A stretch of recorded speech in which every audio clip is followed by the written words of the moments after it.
We're good. We're good. Live? Yes. Hi, I'm John Falcon, the airport director here at Great Falls. From the president of the Great Falls Area Chamber of Commerce. Sorry. And we've got a group here, about a couple dozen folks have shown up at the airport today for dogs data and discussion, and we'll jump right in. We're here to answer some questions, anything you want to ask about airports. But first of all, I thought maybe we'd provide some data just to kind of let you know kind of some basis for where things are in terms of air service. So this chart here, what it shows, I know some of you will have a hard time seeing it, but it's got the average ticket prices here from the airport all the way back to 1993. And what it shows is last year we had an average ticket price around $480. You know, you hear oftentimes air service has gotten expensive. Frankly, air services stayed about the same price since deregulation. If you go all the way back to the 70s, when the FAA used to have routes and airlines bid on them. Ticket prices are actually cheaper today than they were back then in nominal dollars, non-inflated dollars. These are non-inflated dollars. So last year, 2023, our average airfare was actually less than it was about 20 years ago. And chances are when we get to 2025, 26 numbers, we will be well below over 20 years ago.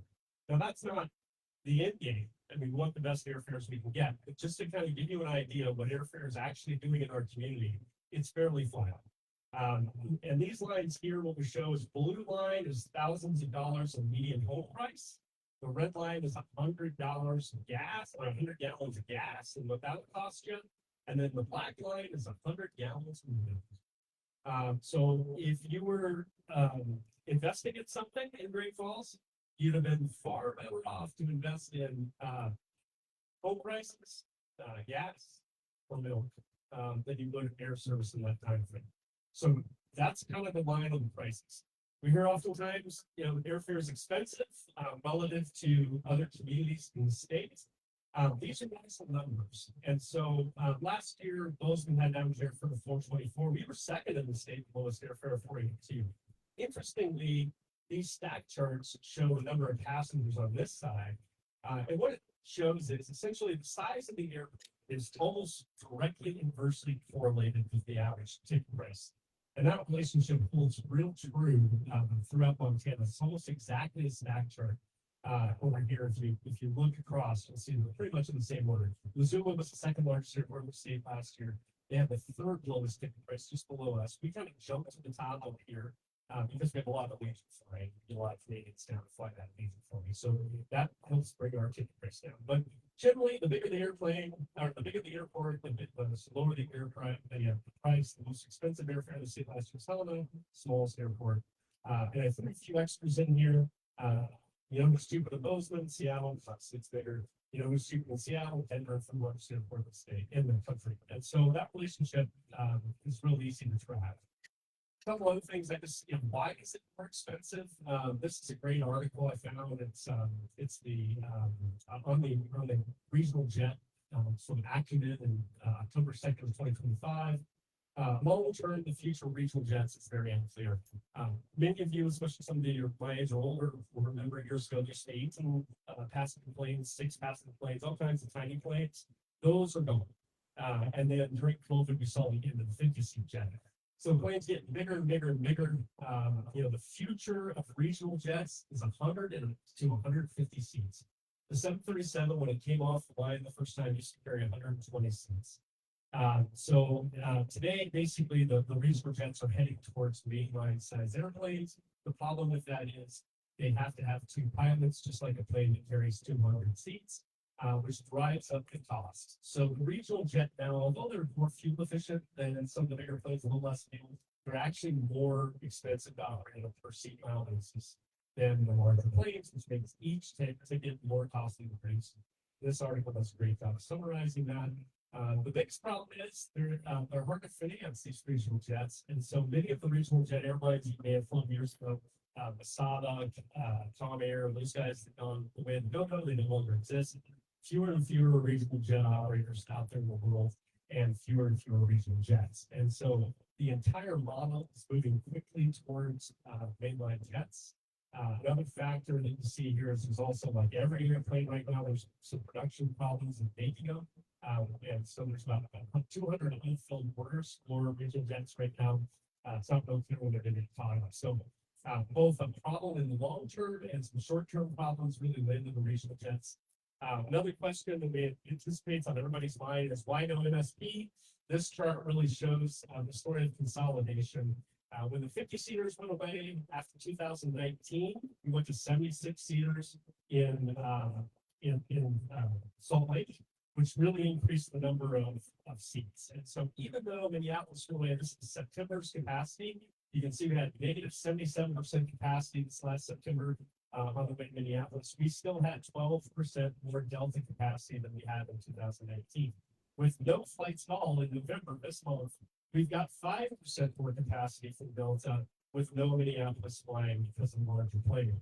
Meanwhile, United has begun flying mainline planes into Great Falls, is running at almost 70% more capacity in September and October than they did in 2018.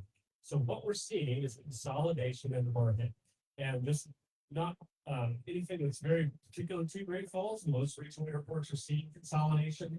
We're seeing a move to much larger planes.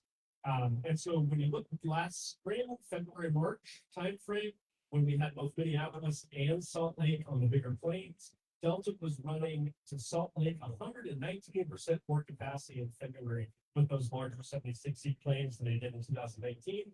Overall, they had 70% more capacity. It simply was too much capacity for our market.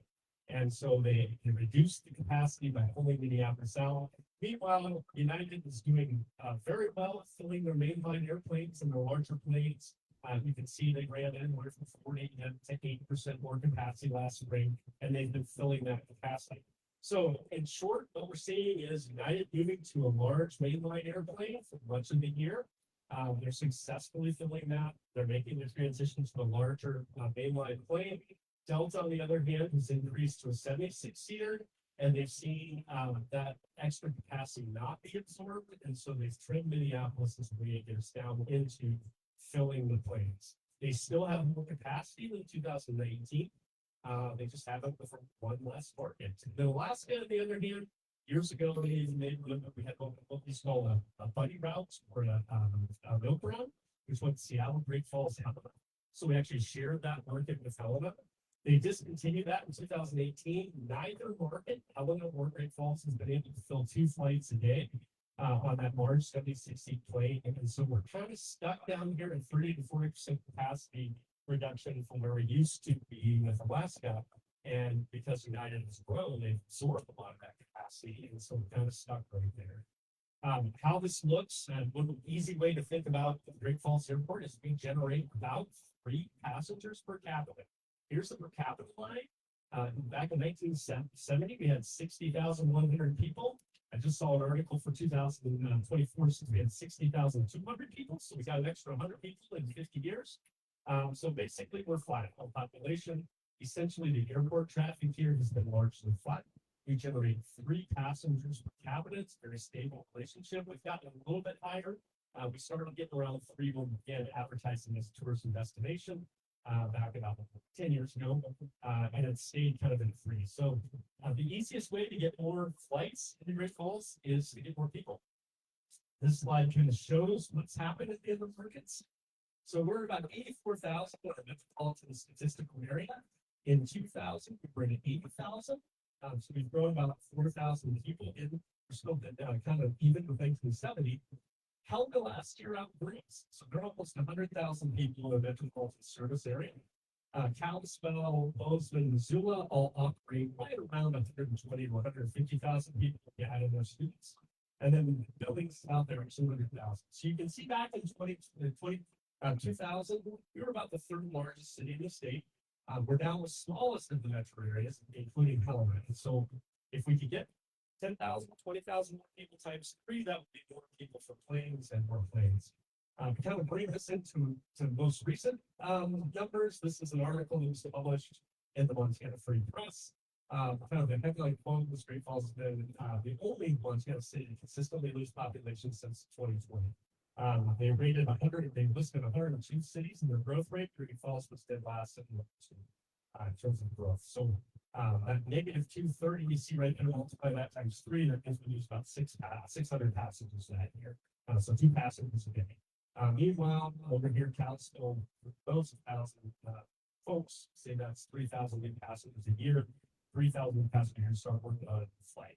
So that's kind of the headwind, and you can see, we all know folks that often mostly save some money, and we're not telling you to break the banks, but we generate about 500 passengers a day in Great Falls. We've generated 500 passengers a day for 20 years, 25 years, something like that. We leak another 130 passengers a day down to Bozeman, 126 here. These other markets, we leak some, Billings, Kalispell, even Salt Lake, but we're going to have that kind of leakage. Every town in the state, if you ran these numbers, we would be about even up with these markets in terms of leakage. So leakage is a normal thing. This is a little high. There's more options of those for more air service, more airlines, more routes, that kind of thing. So we are seeing that leakage. It's just really important to fly out of Great Falls when we can. This actually breaks it down by the market where we leak to and the average fare. Most of the time, it's due to a difference in airfare. Bozeman does have some cost advantages here.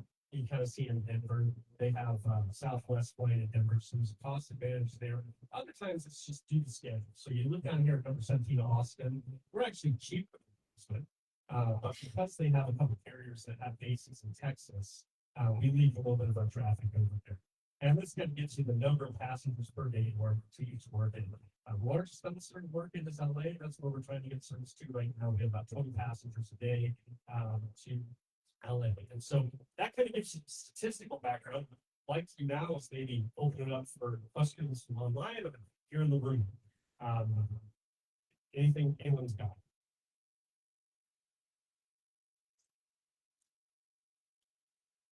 You always gave us the great deck, so it's hard to ask the question. But I'll just start. Can you explain the low-cost airfare initiative is? Just because it's under the chamber, but it's been going for a while. Just kind of cover that what the goal is, because you mentioned LA as the destination. So what is the low-cost airfare initiative? Yeah. So the low-cost airfare initiative, we started that in 2012 with the chamber, and tourism is big identity contributor. So what that is, to get a new route nowadays, the community has to put up a guarantee. And it's a financial guarantee. So you're guaranteeing profitability on that route for the first 3 years. The FAA allows you to do it 3 years. Airports cannot contribute directly to an airline because we're governments, we receive government grants. And so the community has money forward.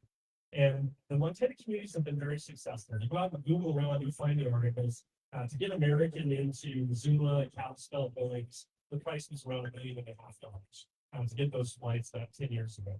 And so that's kind of how this works. You've got the money in the guarantee, the airline operates it, and hopefully it's not. And so we've got an initiative right now.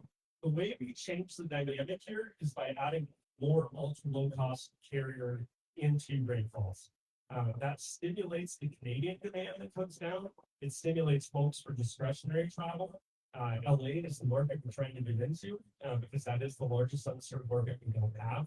If you look at the effect of Allegiant when they came in to Vegas and Phoenix, those are markets that used to be top 10, but they were not top 5. They're now the number 1 and 2 largest markets from Great Falls. You can see Los Angeles and Phoenix at the top. They're 2 biggest markets from Great Falls. That's the stimulative impact of the low-cost carrier. So what we're trying to do is raise money in the community. We have a $700,000 matching grant from the federal government through the Small Community Research Development Program. We won that about 5 years ago. We have 2 more years to use it, and we're trying to put community dollars together to match that. And so the airline we're working on, talking about LA service, is holding us for about $250,000 short of what they think we need to put forward to bring them into our market. And so the money can be used for a new market. You can't use it to an existing market you already have service to. And we can go out and write this contract with the airline, bring them more money. So that's what we're trying to do. And if you think about it, we have about 200,000 tickets per year. So if we can impact even that LA market, right here. So on any given year, LA generates about 20 times 365. So what is that? 60,000 or not 60, about 6,000 passengers. So if we can lower that ticket price $20, it's a huge difference per year in what the community pays for air service. The multiplier effect is huge, and we generate people coming into our community. So that's what we're trying to do. Chamber's been a big partner. They keep the funds, and we write an agreement with the airline agreement, and that's what the low cost airfares do. So if you're really interested in air service and this is something that's important to you, I think in the long term it's an important community program. You know, you can get in touch with the chamber and make a contribution to that fund. I have a question from Facebook. Heidi said, can there be an option for direct flights between Billings and Great Falls? That's a good question. Yeah, I clarify. We don't keep the funds. They're in the chamber foundation in the savings account with me. But before we get to this question, good question. Let me just follow up a little cost here. So that those dollars are if they don't meet certain guidelines, we supplement them for that. If they meet those, the dollars stay in that account. Is that like a forever thing? Yeah, so the first airline we brought in with that fund in 2013 was Frontier. They operated for 3 years in our market and they were profitable. They never drew on the fund. The funds stayed there, and that brought us Chicago flights on the weekend from United. And so since we took 3 years off for COVID, but since we put that grant in place, the first 3 years of Chicago flights were subsidized, and we did use some of the funds. And then since then, we've had them in our market the entire time for for-profit basis. And we understand from United, we're seeing some additional Chicago flights next summer. And so, you know, that's a success where we've been able to spread our wings a little bit and get that new service based on the low-cost funds. Yeah, perfect. Now, right, it's a question. So the question is, what about service to Billings? So this comes up often. And so many of you know that like a Hazard has flights to Billings. That's a program called the Essential Air Service Program. It's a federally subsidized air service. And it's for communities that are more than a 2-hour drive from the largest hub in the state. So no, we cannot get in on that because we have commercial air service. It's only for communities that have no commercial air service. Butte is the largest of the EAS markets in our state. Wolf Point, a couple of the others have the same service. Now, would an airline operate that from a for-profit perspective? There's been some discussion about that from the operator, the EAS contract within Montana. What I will tell you is they gave us a number and it would cost $350 one way. And I think that tamps out most of the demand for that route. If you look at states, I'm from Ohio, and Ohio, now that it doesn't have a hub, used to be hubs in Cleveland and Cincinnati. If you look at the amount of nurses flying between Ohio cities, and that's a state of, I think, was it 8, 10, 12, I think about 14 billion, state of 14 billion. And there isn't air service within the state. Same in, you know, unless you have a hub in your state, like Denver has a hub, Seattle has a hub. Unless you're one of those states, you really don't have interstate service. It just doesn't exist.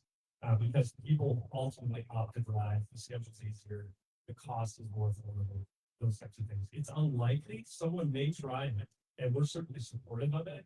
But that airline that has talked about it has said there would have to be a community guarantee. And so I think realistically, with put $200,000 as a community together to get that, that's going to be a hard push. And then would you pay $350 one way? Probably not. That's my guess.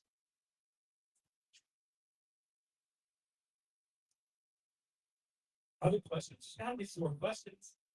So the airline you're talking about for the LA flight, is that strictly LA Great Falls? That'll be the only flight they fly. If the only LA, yes. They have some connecting potential out of LA.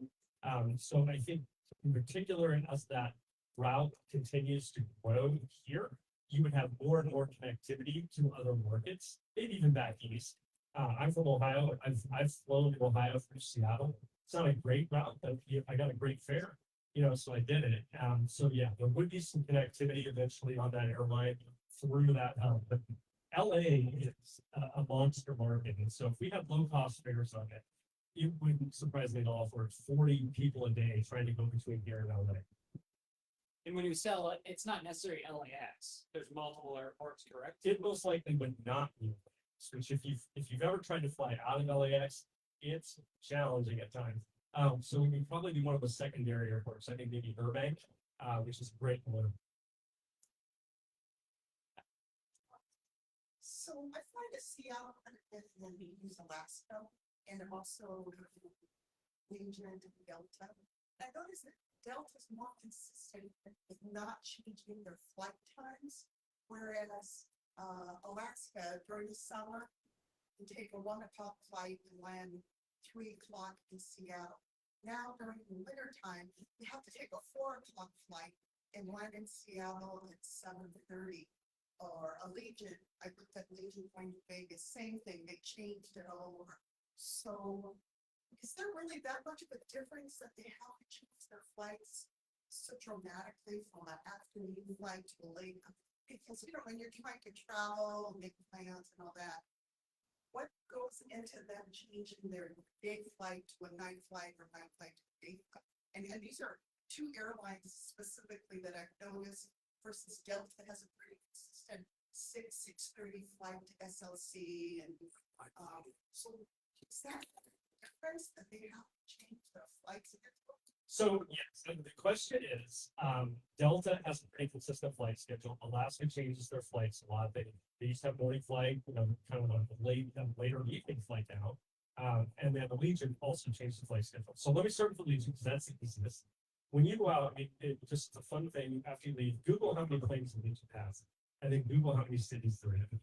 That plane turns 8 cities a day. When it comes to Great Falls, it's doing 8 cities a day. It's an incredible logistics miracle, frankly. It's pretty incredible what Allegiant does. That's their model. They absolutely get the maximum utilization out of everything. And they promise their pilots that they'll be at home at their base every night. In order to accomplish that, you end up with some bizarre flight times. And to go all the places they're trying to go in the day. We've had flights scheduled as late as 11:30. That's the scheduled time. So Allegiant, that is kind of their deal. And yeah, they will always have that chaotic schedule in order to do what they do at the cost they do it. They're definitely the kind of the Walmart of airlines, right? I mean, customer service isn't really their thing, but they're going to give you a great guide. Now over to Alaska. So when you get to the point where you're one flight a day, you are the very last thought of that airline. They're going to set up their schedule. We are hanging on to the cusp of their route, hoping to stay in their system, but they are getting crowded out by the United with the capacity increase. United is very successful right now in growing their market here. And so because we don't have the growth, Seattle would like us to have 3 flights a day, or Alaska would like us to have 3 Seattle flights a day. That's their goal for us. But we're not going to have that until we have a lot of population growth. So we're at the very tail end of the route scheduling. That hub is incredibly congested. Delta added a hub on top of Alaska's existing dominant hub in Seattle about 10 years ago, and now they're both trying to hub out of there. So they have a hard time in the morning getting all their flights out. They're also West Coast, which means their morning flights out are later than everybody else's. So you get Delta leaving at 6 a.m. If you left at 6 a.m. to Seattle when you got there, flights really haven't started leaving yet from the hub in mass. And so they plugged us in one of their latest hub runs of the day. So they have 8 pushes a day, 9 pushes a day. They go out to all their hub network. They're banking on getting people coming that want to go home from Great Falls. They're saying, okay, you've come over here, you're trying to work, you want to get your meetings done, and you will leave at the end of the day.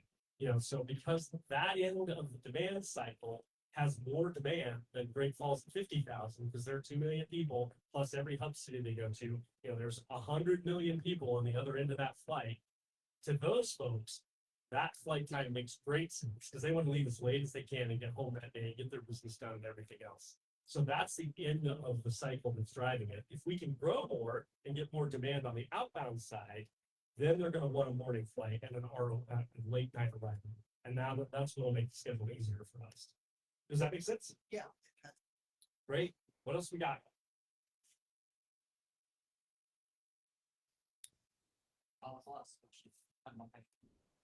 So John, what should we do as a community? So we can't immediately grow overnight. We can make incremental growth, but besides the growth, as a consumer community, I think all of us say it all the time. We wish it was cheaper to fly out of Great Falls. We wish there were more flights out of Great Falls. We wish we would drive to Bozeman. So what can we do?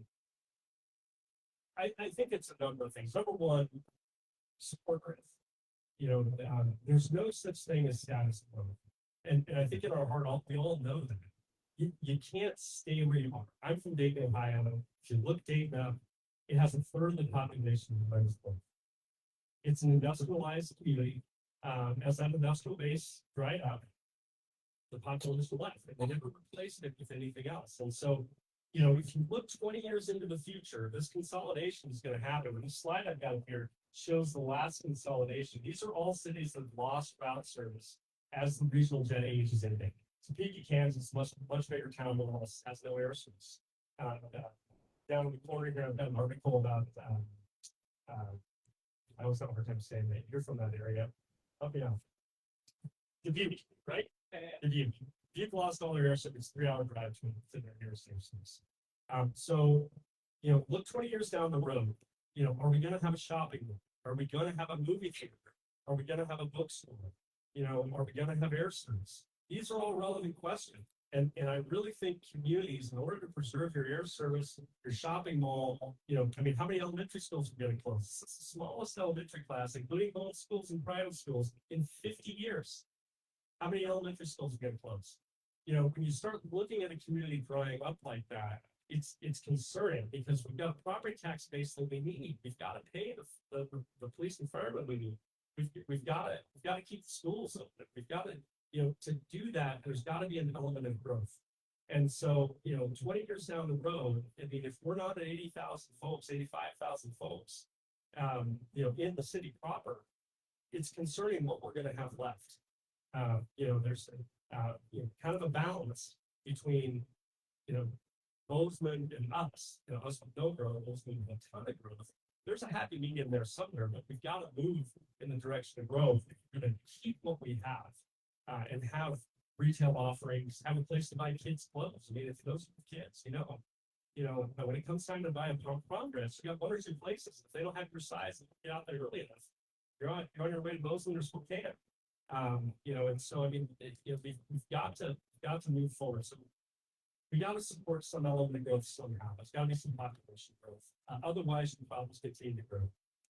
The crime rate grows, the property values don't increase, so we all end up paying more on property taxes. The commercial side falls away, and so there's less commercial property tax we're going to pay that through the residential side. So we got to support growth. I mean, that's huge. That we've got to support air service where we can. We're not asking them to pay double, but use Google Flights. Go out and take a look at Google Flights. They have the best algorithm. You can set up alerts for places you like to travel. They have a great deals screen, so you can say, I'm interested in a week-long trip in December.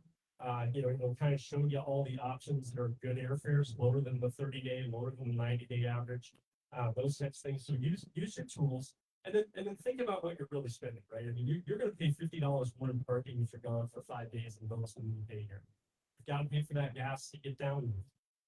Have everyone that that flies out of Bozeman has a story about having to spend the night in Bozeman, right? The airlines don't have to give you a down night if it's a weather delay. And so you're going to end up paying that hotel rate and that food yourself. If you drive down there as a mechanical, they don't have to give you a hotel. They give you some food vouchers, but they're not going to pay for that hotel for that night. You're playing these next day. So, think about your time in that transaction when you're driving down there. It was interesting a few years ago. One of the board members from Bozeman said in the future he thinks there would be 2 airports in the state. There'd be Bozeman and there'd be somebody else. Maybe on the west side of the state. And that was a pretty prophetic thing. And they're very aggressively closing down air service in these other communities. Billings hasn't grown in 15 years up there. Helen now used to be 2/3 of what we have. They're down half. They struggle to get 100,000 boardings. And so I mean, there is a consolidation into these larger markets, and of course the airlines. Costco is perfectly happy to have 500 memberships in Helena for Great Falls, right? We've all heard that story. So I mean, again, we've got to think about our buying local in our community and supporting our community if we want to continue to have a vibrant community in air service. So, the couple things I would say is number 1, support growth. Number 2, think about the whole cost and supporting jobs in your community, of flying out of a different community, buying out of a different community. If you can support a local community, do it. And then number 3, get involved with this low-cost airfare initiative. A little bit goes a long way. And the other factor, along with the dollar number, the airlines love to see you have a donor list. It's a couple hundred people. They love that. They're like, yeah, these are people that don't fly, so give us a fair shake. You know, because a new airline coming into your market, they know you've got the credit card for Grand X airline. They know that's when you put all your stuff on, so you get free miles. They know you've got your free flyer program allegiances already. They're taking a risk coming into your community and investing millions of dollars in air service. And so, support that air service. Show them, show us you're interested in air service. Get involved in low cost initiative. We have another one from Facebook. For those of us not able to attend in person, can you brief on the airport renovations? Yeah. So, as I said, kind of almost overnight, we've gone from 50-seat planes up to 130 to 140 seat planes. And so if you've flown out on United, when they bring in the A320 especially, you've realized we don't have seats. And so our airport was designed for 30 to 40 people on a flight at most. Back in the day, you might be 15, 20 in an airplane. Our whole room's down in the Delta United, it's too small. So what we're doing is we're expanding that concourse down there. We're widening it, which is hard to say the thing. And so we're gonna have 200 seats in the gate 1 area, 200 seats in gate 2. That's United and Delta's big gates to accommodate mainline airplanes. People like to sit right next to each other, so you got a little slack in there. We're adding some bathrooms at that end, so there'll be 2 private bathrooms where you can lock the door to add in the capacity of the bathroom bank in the middle. We're expanding the restaurant seating, so there'll be some additional restaurant seating in the morning, night it's a little busy. And then we're adding an outdoor deck in between gate 1 and gate 2. So you'll be able to sit outside, enjoy a nice day, and have a nice coffee or a beer in the afternoon down about in the hall. And then with that, we're updating all the finishes. That drop ceiling, we don't make parts for anymore. It's 40 years old. The building's now 50 years old. And so we've got to renovate. We're adding some chiller and an air handling capacity down at that end, also kind of renovation and just refreshing everything. So it's gonna be a nice new part of the airport with much bigger facilities. Is there any potential for opening up the Canadian market? The question is there any potential for opening up Canadian markets? So here, I went off to the side, back. Here's our top 30 airports that there's actually demand. The smallest market that makes the top 30 down here is Omaha. We have 3 passengers a day that go to Omaha. Frankly, in a market this small, I would say the top maybe 10 have any potential for air service whatsoever. Because now the plane is going to be 76 seat minimum. Probably it's mainline airport. So probably not. There just isn't enough demand for those markets. If we were back in the day of 16 seat planes, yeah, maybe you could. WestJet is looking at ways to expand. They're kind of looking at some U.S. markets, so there's potential that it might come from the Canadian side eventually as they try to find a way to expand. But I don't know that's really something we'll likely see in the next 10 or 15 years.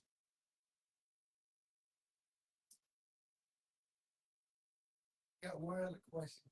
Dealing with eating, restaurants downstairs, all that kind of stuff. You come from town in, we still tag the same parking rates. Say that again. If we come up here, dine, whatever, but we're still gonna be tagged the same time. Parking rates are being great. If you come up to the airport and get a bite to eat and you're not flying, you're asking about what the parking rate would be. So if you park at long term, which is closer than you get to park a lot of times at Walmart. Park at long term, you get the first. Where's Laura?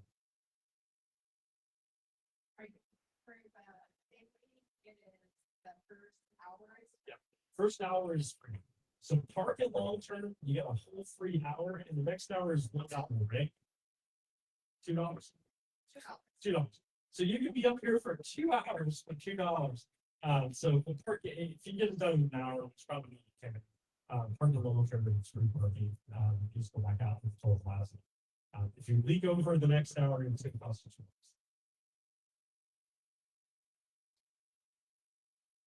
Anything else on Facebook? other questions right now. Anybody else got questions? Gotta be something, gotta be something you wanna know. Who wants to know about the international, why we're international? How we feel about it? I have a question about, when we have these high wind gusts, at what point do you not, cancel, when you cancel flights?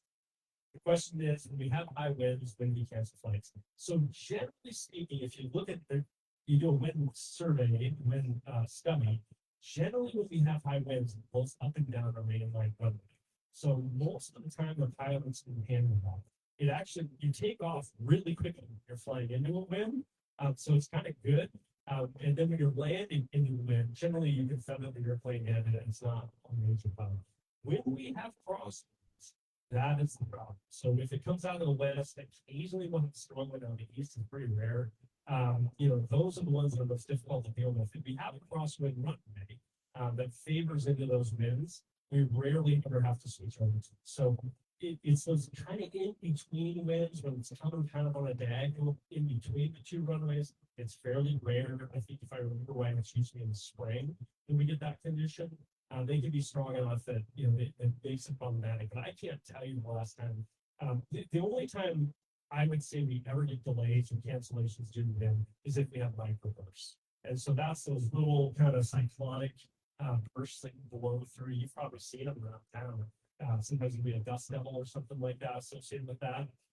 So those, we have a microburst warning system. The weather service figures out that we have them. They let everybody know. They can kind of tell you how far away they are. That condition can result in sort of circling, maybe if they lasted long enough canceling. It's incredibly rare for us to really have any wind that causes delays or cancellations. And I have another question. When we're on the runway and the pilot says, there's no other planes on the runway, and he says we are waiting for permission from air control. And I'm sorry, it's kind of funny because you look around, there's no other plane. What's the delay when there's no other planes here? Is it the sky? So the question is, when you're on the airfield somewhere and the tower tells you that you're waiting for permission to go, it can be all kinds of things. So in some cases, we might be out doing some work and painting in the summertime. We might be doing snow in the wintertime. And so the tower is giving my guys direction. Can you guys put her off the runway? Call me back. So they're busy getting off the runway. If within a couple miles, so if you have your wheels down, and you're coming in to land, you're on final, they're not going to clear you out of that runway because we have essentially the one runway that is taking all of the arrivals and departures. We also have the C-130s in the pattern of them. They fly low and they often fly off across the runway. So if they're circling within the primary area of the airport, they're going to hold to clear them so that when you take off, you're not interfering with that pattern they're already doing. There could be birds in the approach. Sometimes you're going to make some of those birds clear. Sometimes there's a ground stop in Denver or Seattle due to lightning or any number of things. And because we're within 90 minutes of 90-minute flight time, a few years ago, they passed legislation to keep you from leaving your airport here if you're under a 90-minute flight time and you don't have a gate assignment in Denver. So I've actually been out on the airfield when that's happened, and I've seen a plane just milling around doing nothing. I'm like, why are they leaving? And so I actually came in and asked the pilots to cancel the flight that day. Pilot timed out and then went to come back at 3 p.m. to take off. I said, hey, what happened there? And he said, well, we couldn't get a gate assignment in Denver under 9-minute flight time. So the pilot timed out his work time for the day and he had to go back to his home. So it could be any number of things why we're being delayed. Probably one of those first few. And back over. Can you speak a little bit as to the nature of the airport's relationship interactions with stakeholders like the FAA, the tower, and FBOs like the LIM? Yeah, so who are our partners and how we interact with them. So the FAA runs the tower, and they're good partners of ours. They have a staff of 16. They've been working on paid for a few weeks now, and we're really thankful for that. We're a training tower, so most of our controllers are brand new. And when they come up here, they're learning their trade, they're starting their career. They're being trained by a senior person in the tower there. And, they're controlling everything that happens out on the airfield. And in the airspace, and then they interact with Salt Lake Center, they receive flights from Salt Lake Center, they watch them as they look through the area. So they're a partner agency to us, we don't control them directly. Obviously, when there's TSA, we have privatized our TSA here locally, so TSA runs that contract, we have private contractors. That viewers security here, they did get paid, fortunately, because they're a private contractor. We also have what's called the FBN, fixed base operator. Fixed base operator fuel the planes. So Holman Aviation, I see Wayne Holman back there. He fuels all the commercial airplanes. It's a private company. They do that themselves. It's supports local jobs. Again, other countries in the fly out of Great Falls, they do all the de-icing. So when the airlines every morning have to go out and hit the ice because they're flying through freezing layers of the atmosphere, that's Holman Aviation out there doing that de-icing. And so they're also getting most of the small planes. So if you fly in Great Falls privately, you've probably gone through Holman. And they're providing services for those guys, fueling, flight dining room, fixing the planes, all those types of things. And I'm going to guess Dwight has probably 70 employees. 27. I was way about 27 employees, and that includes mechanics, folks that service planes, folks that help arrange services, catering for people who have passed through that kind of thing. Other questions? It can be some more questions. Nothing. Oh, yeah. They used to, if you left Salt Lake City, might come to Great Falls, and then the plane would drop us off, and then they would house. And what's the reason that they quit doing that? They're like going from Great Falls to Billings to Minneapolis. They don't stop and pick people up. So the question, this goes back to Bill, so what they used to call them, buddy routes. So in the old days, back when aviation first got started, they would basically Northwest was kind of king of this. They would fly, let's say, from Seattle, Kalispell, Great Falls, Billings, maybe total. On a normal haul route, the average route in the United States for an airplane is about 400 miles. Ours are much longer because we're far from everything. So if you look at the average here, about 1,000 miles, but 400 mile average. About 20% of the jet fuel is used on takeoff. So it's highly inefficient to fly that way. In addition, the pilots now are 40% of the total, not just pilots, but flight crew personnel is 40% of the cost for the airlines. 40% of the total cost is just personnel. Another 40% is people. So 80% of their cost is in variable cost of that airplane. They need to be as absolutely efficient as possible.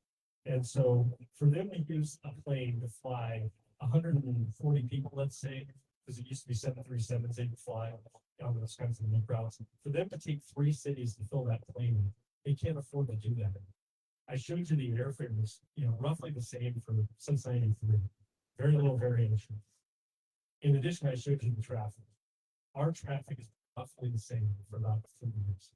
So that's the same revenue, right? Their costs have gone up dramatically.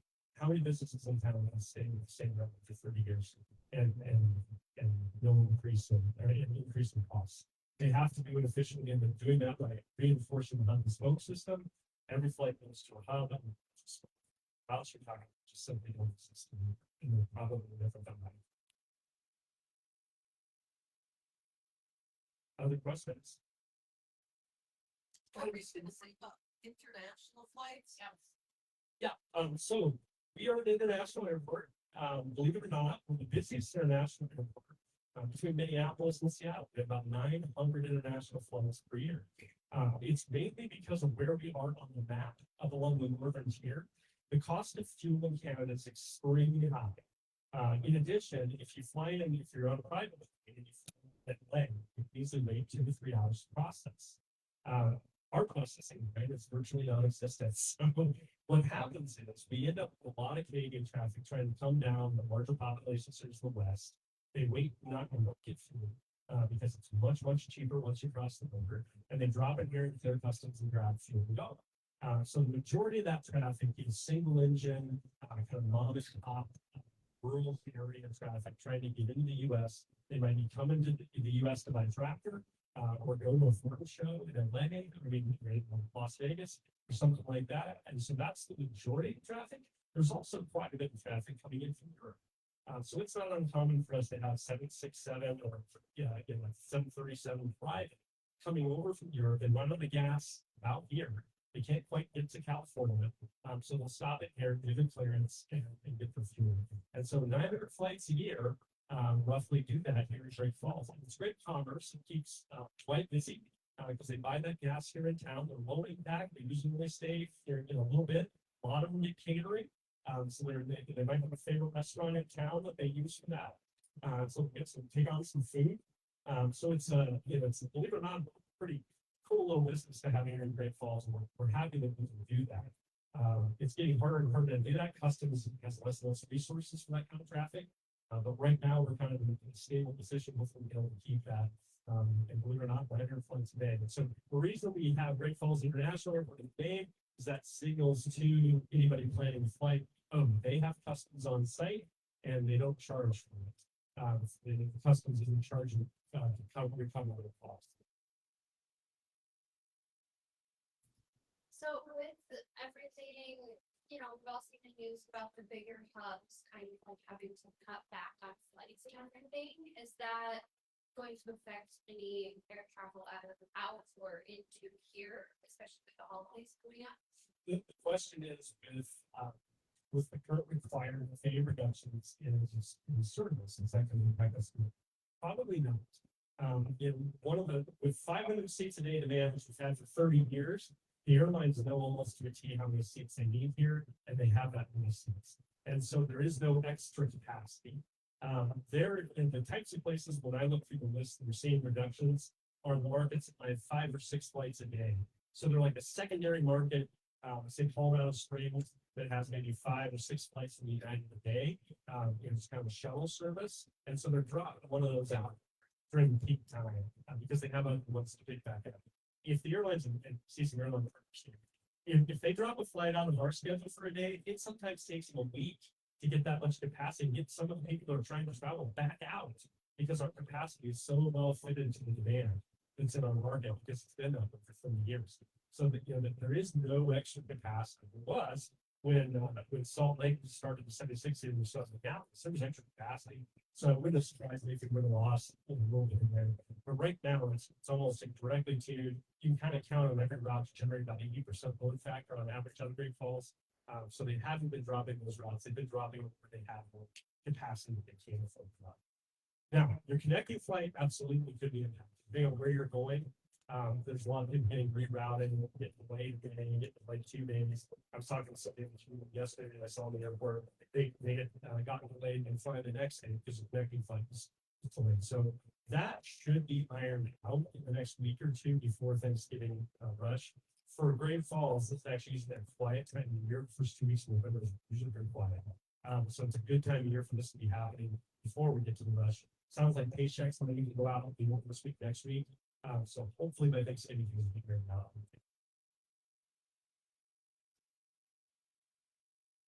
Other questions? Gotta be something out there. Anything from online? All right, well, thank you all. If you have more questions, you know to find John and get questions about anything else. I'm getting to John if you ask me. So John has the answers. And I think we have a hot dog eating contest now. That's right. Hot dogs for everybody. At least hot dogs for everybody. Thank you all. Thank you online for attending. John, thank you. Yeah, well, thank you, everybody. We really appreciate the community, and the community is always very supportive. Look, we want the cheapest airfares we can get. One thing I didn't get to. Let me just do this real quick, just because I think it kind of helps. I'll put these all up at once. So just a couple of quick did you knows. The airport gets 0% ticket price. The ticket price, all that revenue goes to the airline. So we want the lowest ticket price we get. We make all of our money on parking rental cars. We make about $5 million a year. That's all the summer, everything we do, $5 million a year. We run with a crew of about 14. It's a very lean operation, and so most of that money comes from parking rental cars. So obviously, we want the cheapest airfares we can get. We want the community to grow. We want to see get good airfares, we want to get more service. You know, we have some of the lowest rates in the state. For most of the last 10 years, we've had the lowest landing fee, which is what we charge airlines to land here. Typically, we have the second lowest terminal rate behind Howard. And so the rates we charge the airlines are some of the cheapest in the entire state. We're generating a lot of new revenue. You probably know about our land development stuff. I think Terminal 360 is going to be built up here next year. It's a basketball academy. We have Peterbilt built up here once it's on our land, and I state trucking. Those land development revenues now surpass our landing fees. And we're growing through our development in order to keep the fees low for the airlines and do everything we can to set the table to provide more opportunity for air service to grow here and provide lower fares in the future. So, you know, listen, we're in this fight with you. You know, a lot of times you guys probably see it on Facebook, you know, anytime the airports gets mentioned, it's like a, you know, absolute hate bank, right? You know, wow, it's cheaper here, it's so much better there. You know, and I hear you. I mean, you know, we want to see fares come down. The way we do that is incrementally growing and trying to consolidate the market through this low cost airfare initiative, bringing in results from across the area and growing slowly over time and seeing the community grow. But that's how we get there. And so, you know, I want to thank the community for also appreciate it. You know, another thing I'll just mention here is, you know, RJs don't have a middle seat. With United getting to grow in those mainline airplanes, that's going to bring the airfare down just right there. Cheap seat on the plane is a good seat in the back. And for 30 plus years, we didn't even have those seats in Great Falls. Now we do. So things are moving in the right direction. Hopefully, in the next couple of years, we'll see more growth. So thank you, everybody. I really appreciate your time. Thanks for showing up. Thanks for online. Hear us out.